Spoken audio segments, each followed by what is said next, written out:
का ए रानी तनी सुना हमरो बात तो सुनाब। अरे जब से सावन एल बना हमर तो मने पागल होल हव।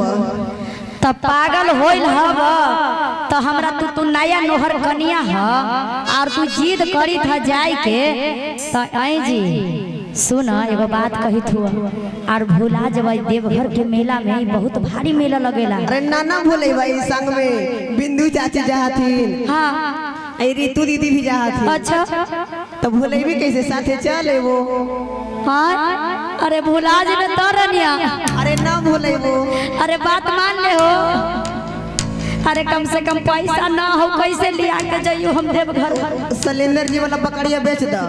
अरे बकरा बकरी के खिस्सा ना कर भले अगला साल कमबो ना गाड़ी चलबो ना तो ड्राइवरी करबो ना तो पैसा हो तो अरे वो सब हम ना जाना ही सुना हमर बात। हाँ बोल बोला ये रानी किर जहिया से अइले सवनमा मनमा पागल भइले राजा जी। आय हाय जरा ताली बजावा दीदी ताली बजावा देख जर एकर भाषा सुनो का तो सावन चढ़लै है पगला गेलै है। प्रेम से शंकर भगवान की जय। अरे जहिया से अइले सवनमा मनमा पागल भइले राजा जी। अरे हम हो जइबो देवघर नगरिया कावर मंगा दाए राजा जी। हम हो जइबो देवघर नगरिया कावर मंगा दाए राजा जी। जहिया से अइले सवनमा मनमा पागल भइले राजा जी। ये हमर तो मेरा ना सुनवा। जहिया से अइले सवनमा मनमा पागल भइले राजा जी। अरे हमरो के लाला कावर बनमो देवघर जइबो राजा जी।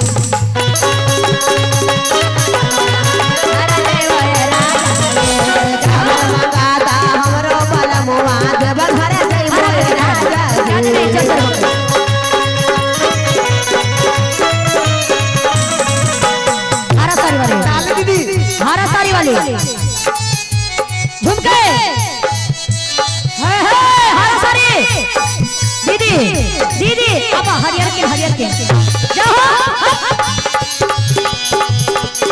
क्या बात है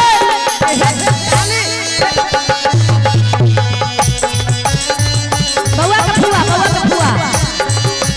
क्या बात है बउआ की मम्मी जी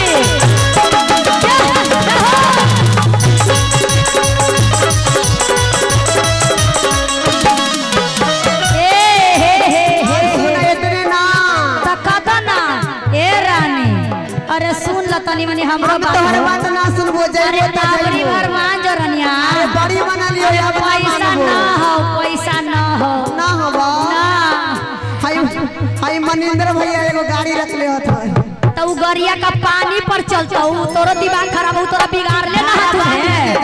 अरे वो बिगाड़ ले ना हथु ना वो तो संभाल तोरा बुझाई था कौची दिमाग हो ठीक अरे साया मंगा दाए राजा जी। साड़ी मंगा दाए राजा जी। साया मंगा दाए राजा जी साड़ी मंगा दाए राजा जी। अरे साया मंगा दाए राजा जी। साड़ी मंगा दाए राजा जी। साया मंगा दाए राजा जी साड़ी मंगा दाए राजा जी। नाचारा पर बोल बम के नारा लिखा दाए राजा जी।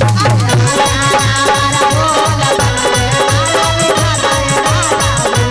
क्या बात है काली दीदी आई से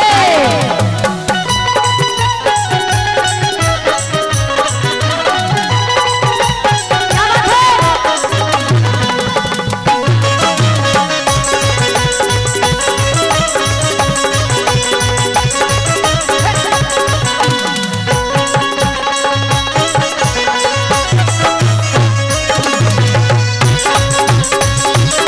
बात है क्या बात है और क्या है कौन सी कहा है ये रानी। अरे जहिया से अइलो सवनमा मनमा पागल भइलो राजा जी।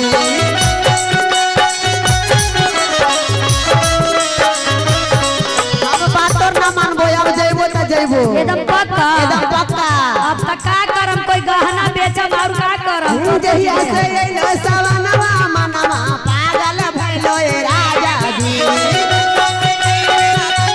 मनवा पागल भइलै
हम देखनी ना हम ना देखले त मर देखा लेकिन हम हमर जइबो तकदीरे फूट गेलै कि तोरा ऐसन से शादी हो हमर गेलै नैहर से सब कोई जइते हथिन तोर नैहर से अरे तो सुना। तोरा तो नैहर कैसे बिगाड़े पर हो कि ना मम्मी हो जाथिन भैया जाथिन भाभी जाथिन